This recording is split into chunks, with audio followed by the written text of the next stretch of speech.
ایک وظیفہ بتاتا ہوں، یہ آج کل کے پیروں کے وظیفے نہیں، میرے نبی کوئی بڑے وظیفے نہیں بتاتے تھے، بڑے چھوٹے چھوٹے مختصر۔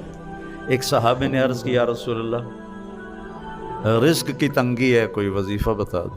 اب آج کل کو جو پاکستان کے حالات ہیں سارے ہی لوگ تنگی کا شکار ہیں، تو چاہے زراعت ہے چاہے تجارت ہے، کھلم کھلا نقصان ہو رہے ہیں، ہماری ہر فصل کروڑوں کے گھاٹے سے ہم بیچ رہے ہیں۔ تو میرے نبی نے فرمایا، انہوں نے کہا یا رسول اللہ کوئی وظیفہ بتائیں، تو میرے نبی نے فرمایا ادم علی الطہارہ یوسع علیک رزقک، باوضو رہا کر تیرا رزق بڑھ جائے گا۔